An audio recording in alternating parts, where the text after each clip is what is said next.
All right, so there is David's take on what's happening down there in the 210. Up next, what we like to do is go through some regional breakdowns. We're going to go ahead and we will tell you the ranked teams in San Antonio, and then we will tell you the highest computer-rated team in the South Texas region. Like we mentioned, obviously we talked to David, a lot of San Antonio-based information there, but we are also talking about the South Texas region, which is basically all of Laredo, is where we have that.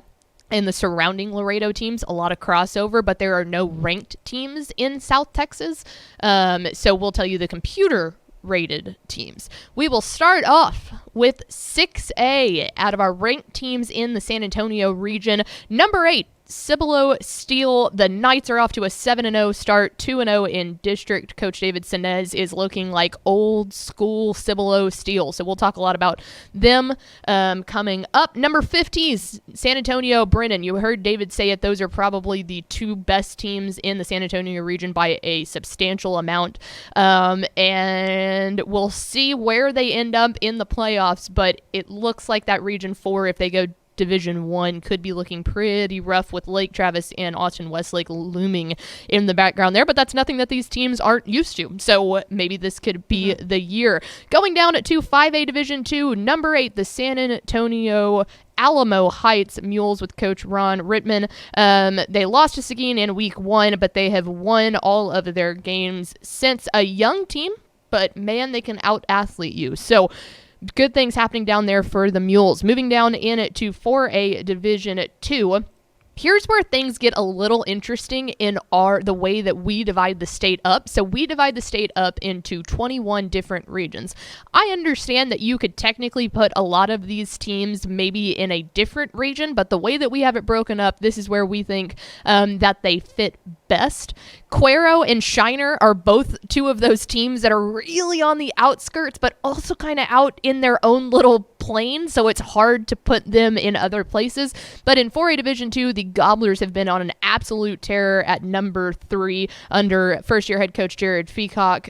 They lost to Cal Allen in Week 4, which was an unbelievable game. We've talked a lot about Cal Allen on this show down in the Coastal Bend area, but their running back Tyson Williams has been just running over full. So good things coming from the Gobblers. In 3A Division 2, you have the number 7 ranked Poth Pirates, Coach Jeff Luna and his unbelievable defense carrying the way. Their only loss coming from Shiner, actually 2A Division 1 Shiner in Week 3 of the season. But this Poth defense is only allowing 6 points per game. I think wild. 22 of those points came from that Shiner game. Yeah. Other than that, I mean, it's been like, I think they've let up like 6 points in one other game.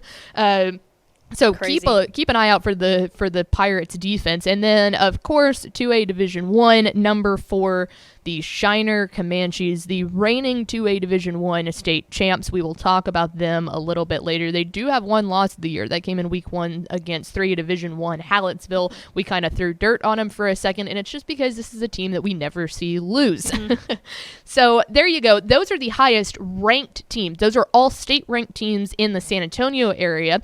Let's go ahead and transition over into the highest computer-rated teams in the South Texas region. So you'll see the map switched. We are headed down to that greater Laredo area. Let me pull this up real fast to make sure that I am saying this correctly. But we have how many teams in the South Texas region? I think it's 23, but I don't want to get that wrong. I didn't count them up just because there were so many San Antonio teams, so I didn't end up counting. Yeah, so there's 74 teams in the San Antonio region. 6 of them are ranked. Gotcha. In the South Texas region, we only have 23 teams. Gotcha. Okay. None of them are ranked. So what we did was the computer puts a rating, the unfeeling robot puts a rating, and these are the top 3 computer-rated teams.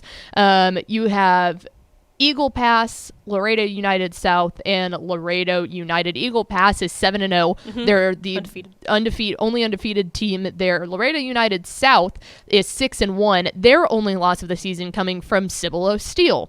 Laredo United is 6-1 currently. Their only loss coming from Brennan. Yes, that's correct. Because then Brennan's only loss is from Steele. So it's kind of been It's this a big little circle. Yeah, it's like this continuous cycle of them just absolutely beating the each hell other. out of each other. But I'll go ahead and say this to focus on the South Texas region a little bit. According to our very own Matt Stepp, our Texas High School Football Insider does do playoff projections, and they are subscriber-based. So if you would like to see full playoff projections, texasfootball.com/subscribe, become a subscriber, and you can see all of this. But we'll give you a little teaser, a little appetizer, if you will, some escargot down in South Texas. Right now, Stepp has both Laredo United South and Laredo United projected to go 6A D1. He has Laredo United set up to likely be playing Brennan in week 1. Laredo United South to be playing Brennan, and then Laredo United to be playing San Antonio Taft. Brennan is 6-1, Taft is 6-1. So that will be a very, very tough stretch for the South Texas teams, but those aren't set in stone games yet. That could change. But they will get tested straight out of the gate. There is no doubt about that. So there's kind of the focus there on the South Texas teams that we think have a chance to make a little bit of noise heading into the playoffs. Now, those are the teams to focus on. We head over to our concierge of vibes, Miss Mallory Hartley, to break down some players that you want to watch in both the San Antonio and South Texas regions. Yeah, let's go ahead and get right into it. Starting off in 6A. Converse Judson defensive end Johnny Bowens. I actually got to see this guy in person because I went to the Judson and Westlake game. Oh, you did? In, I think it was week 2 or 3 of the season. So yeah, because that was before the UTSA game, right? Yep. Yeah, so it must have been week 3 of high school. 3, yes. No, week 2. Week 2. Week 2 of high school because it was week 1 of college football. Even though you went to a week confusing. 0. The math don't be mathin'. It doesn't add up. It doesn't add up to me. But this guy, definitely one of the best defensive linemen in the state. He stands at 6'2" and weighs 270 pounds. He's a guy that's just able to spot holes in the line and just cause a bunch of chaos in that backfield. And along with that, he's fast and chases down the ball wherever it is on the field. He is truly a quarterback's worst nightmare. He was actually originally committed to Texas A&M. He decommitted from the Aggies back in July of this year, but still holds an offer from Oregon, OU, Baylor, and much, much more. Yeah, I mean, the fact that he stuck out to you against a Westlake offensive line says enough. Yeah. Like, the kid is good. If you can compete against a Westlake offensive line, you can go play D1 football. Yeah, absolutely. Plain and simple. Yeah, no doubt about that. Moving on down to San Antonio Brennan, safety Tyler Turner. You've already heard David's take on him. He's pretty dang good. He's the number 2 safety in Texas. Stands at 6 foot, weighs 180 pounds, and man, this dude is really, really good. He shows range and versatility on the field, and I think his physicality allows him to outrun receivers and even step up and make some of those tackles at the line of scrimmage. He is verbally committed currently to Oregon, but still holds offers from Baylor, OU, and Texas. So. Oregon knows a thing or two about defensive backs. So I like his he's only at 180 right now, so I would say, but I like his frame to be able to, once he gets on like a really good, college level D1 workout regimen, I think that he's got a frame that can add some weight to that, because he's gonna have to add a little bit of weight. Yeah, and that'll happen, naturally when they come to college and they get on that strict regimen of eating 4 meals a day. Yeah. So that'll just come with time as he gets into the upper level. Moving down to Cibolo Steel linebacker Mekhi Williams, one of the best linebackers in the San Antonio region, no doubt about that. He recorded 92 tackles and 7 tackles for a loss and 2 sacks already this season, and he has the speed and physicality to stop plays from gaining any sort of momentum, often making tackles behind or at the line of scrimmage. And he is committed to play for the Green Wave of Tulane. You might be thinking, who is Tulane? But Tulane, if you look back at this week at the AP Top 25 poll, Tulane comes in at number 25. And let me tell you, one of the best defenses, regardless of Power 5, G5 level, one of the best defenses in this country. So great pick by Mekhi Williams. Oh, yeah. No, I love that fit. Like, I really like the fit of him going there. I think that's a really good get for a Tulane team to come into Texas and kind of secure that, because you're also going up against Texas State is right there. UTSA is right there. You know, like, that's a really good get to come into San Antonio and be able to grab Williams. Yeah, and it seems like to me that there's just so much defensive power in the San Antonio area. So good for Tulane to keep an eye on that. And Oregon, too. I mean, these defensive powerhouse college teams know where to look when it comes to defensive players, and that's probably in the San Antonio region. Moving on down to Eagle Pass running back Thomas Mares. He has been absolutely spectacular this season, and one of the biggest reasons why this Eagle Pass team is 7-0 currently. Through 7 games, he's put up 977 rushing yards off 110 carries and 8 touchdowns. And through the air, he's caught 10 passes, recording 102 yards and 1 touchdown. He actually does it all. And I compare him to a brick wall, especially at the running back position. He's got really good size, standing at 5'8", weighing 170 pounds, but it's literally all pure muscle. His huddle actually says that he squats 404 pounds on the daily, so he's got a lot of power behind his run.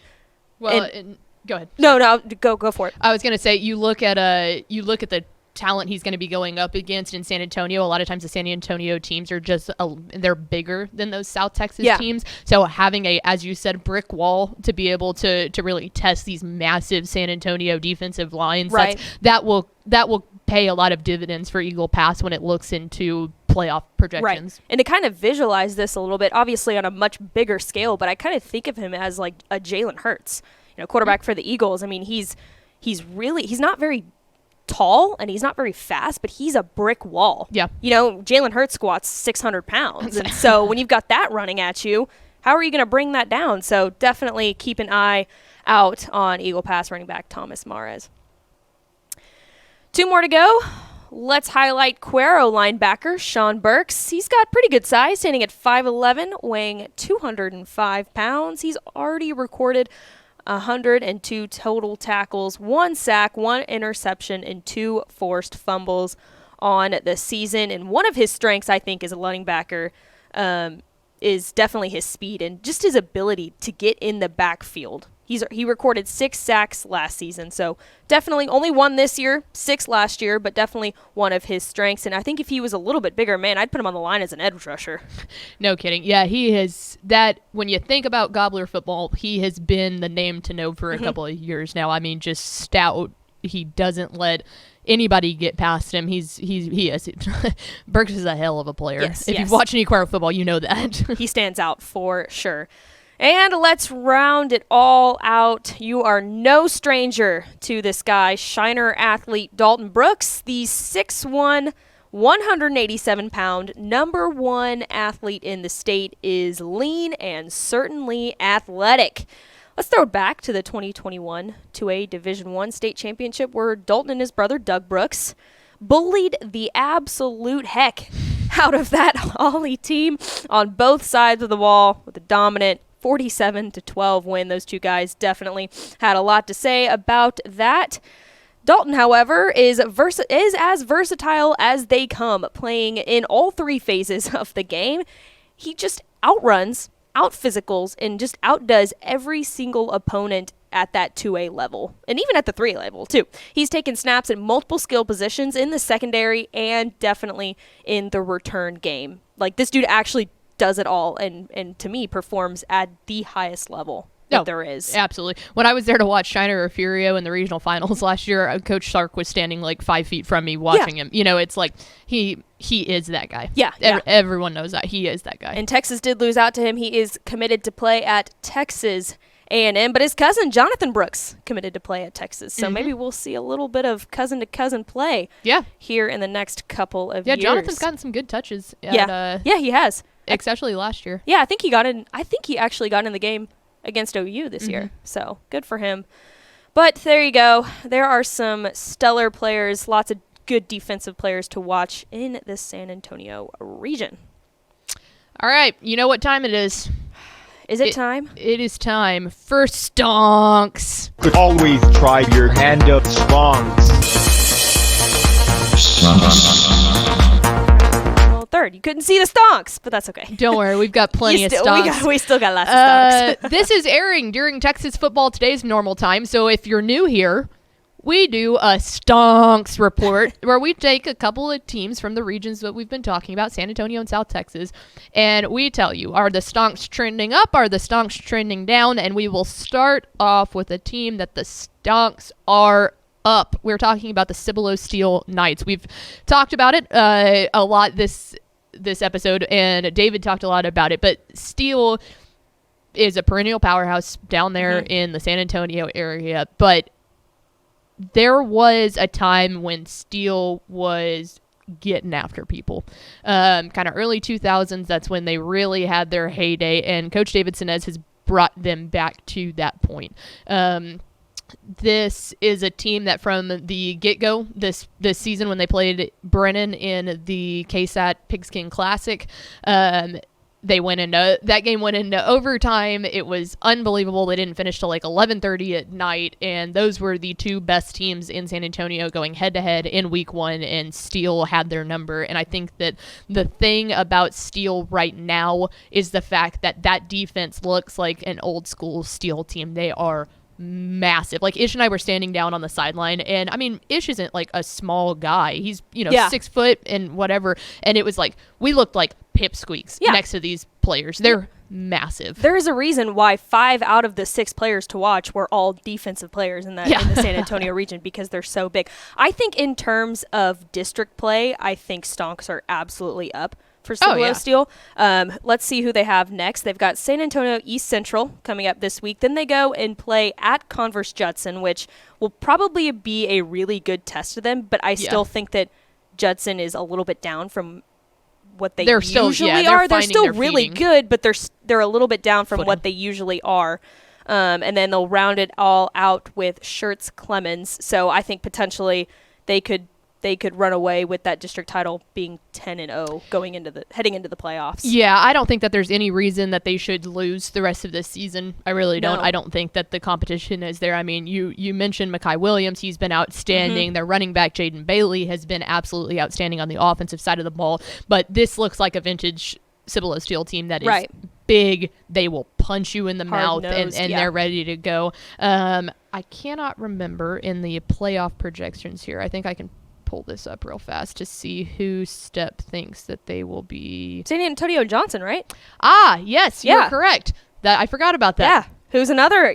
So they are currently projected in Steps projections. A little bit of a sneak peek here. Projected to play San Antonio Johnson in the first round of the playoffs, which of course is another one of our Stonks teams. So stay tuned for that. So we'll get right back to that conversation. Let's go to a different conversation real fast on Stonks, and let's talk about the Shiner Comanches. Now it's funny because we've told you regions are perfectly fine being debated. This is just one of those kind of outliers that we felt fits best in the San Antonio region. And the reason that we didn't talk to David Hinojosa about it at all from the San Antonio Express News is they don't consider it part of their region that they watch out for. So we're going to talk a little bit about it. Of course, the Shiner Comanches, the reigning 2A Division I state champs, Stonks are just always up. They're always up. They're always up. I mean, Daniel Boddicker is like, he's got to be close to, I think he only has 2 losses at his entire time at Shiner. Maybe 3 now with that Hallettsville loss. Yeah.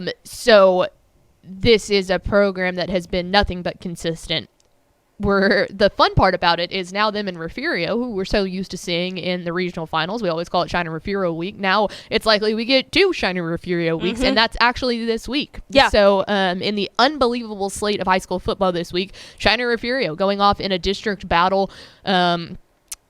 Tepper and I were talking about it, and this feels like one of those games that we are not going to see both of these teams show their entire cards because they're going to meet again. Yeah, the likelihood of anyone stopping even one of them in Region 4 is just, it's not going to happen. Right. So it can, but right. I don't think going into this game we should be like, okay, we're going to tell a lot about both teams at the end of this game, whether who wins or not. Because like you said, neither team is going to be showing all their cards because it's likely that they're going to probably meet up again later down in the playoff path. Now, I will say that if one team goes out there, if Shiner was to go out there and just absolutely wreck Refugio, then it's like... It's obvious that Shiner's probably pretty dang good. But if this game is anywhere close to close, then it's like, there's still a lot. That week in the regional finals will be just as fun. But if you want to talk about what I think about Stonks going up or down in the entire scheme of thing as to will they repeat, that's where... I'm going to go ahead and throw it out there, and I think that you can have a very healthy debate about this. I think this could be the year for Timpson. Yeah, I was just, to get Shiner or Refugio. And I don't say that lightly because Terry Bussey is just a junior.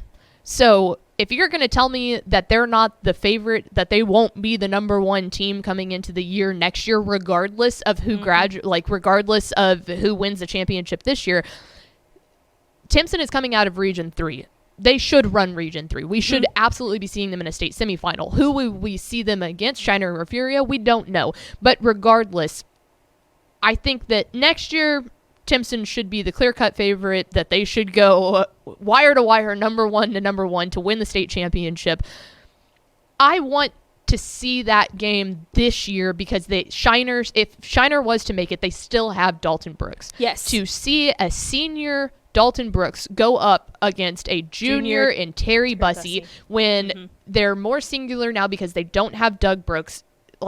Terry Bussey competed with him and he was only a sophomore and there was two of them. Right. There were two of the Brooks brothers. Right. I want to go out on a limb and I am going to say right now technically it's October 18th. This is airing on October 20th. Take it as you will. I think this could be the year that we see Timpson do it against competition that is two rock fights, two rhinos, two whatever you want to call it, going at one another. So Stonks could be down. Right. And on kind of going off on a Timpson tangent here, I think that, if it's not going to be this year, it's going to be next year. I think it's just a layup for them next year. Terry Bussey's a senior. If they can keep everyone healthy, I just think that next year is going to be a lot like a more boring year in 2A Division I than we're used to seeing. Yeah. I think with Dalton Brooks, with Refugio being as good as they always are, with Terry Bussey, I want to see the head-to-head of Dalton Brooks and Terry Bussey, and I just want it to be a fireworks factory. That's all I want. Yeah, and I think it will be. Yeah. I absolutely think it will be. So there's my long-winded rant on I need to see Terry Bussey and Dalton Brooks go head-to-head one last time to make my heart happy. The only bad thing about that is it won't be at a state championship. I know. It'll be frustrating. It'll be state semifinal week, but it's still pretty good. That'll still be a good game. Absolutely. And I mean, honest to God, it's almost that even may be better. The state championship, basically. Right. I mean, that's definitely a state championship caliber thing. But you look on the other side of the bracket. I mean, Hawley is doing crazy things. Albany is doing crazy things. So it's almost like Porque no los dos. If we can go ahead and get that one, and we can get a good state championship game, let's party. Exactly. You know? Yep. All right, and then finally, going back to what we were talking about beforehand, I probably should have switched those two, but that's okay. I got to go off on my Shiner rant, so that was fun. San Antonio Johnson. So we mentioned them. They're a 4-3 team, and you might be going, why in the world are you talking about that? Stonks for this season are probably null and void. If they go on and they end up playing Cibolo Steel like Steps projecting in the first round of the playoffs, I'm sorry. I don't think that they're going to make it very far in the playoffs if that's their first matchup. I think that Steel is a better team that will just do that. Mm-hmm. What I wanted to talk about with Johnson, we've talked about it a lot if you listen to TFT or anything else or follow any of us on social media. Their quarterback, Ty Hawkins, he's only a sophomore, and this kid is electric. We saw him play for the first game of this season, and it was so much so that Gabe Brooks, our recruiting buddy from 247, turns and was like, all right, this kid might get a profile, you know? And if Gabe Brooks is saying that carries some weight. Because it's one thing for Ish and Step and I to go, or even just Ish and I to go like, oh, that kid's awesome. You know, for Gabe, who's actually looking at recruiting stuff, you know, and looking at track times and all that stuff, that meant a lot. But I think what TP Miller has done at Johnson, again, he was a coordinator under Mark Soto when Soto was at Johnson and then got promoted when Soto left for Judson. I think he is a hell of a coach. I think he's going to put together a hell of a program there. I think that Jaguar fans need to go, hey, you know what? The future is very, very bright for this program. So if you want to talk about stonks for this year, I think they did fine in their opening season. You know, they're still figuring some out. But this is a very, very young team who I think if the train continues, if people can stay healthy, we'll be talking about them the same way that we're talking about Brennan and Steele and all that in the next 2 years. Yeah.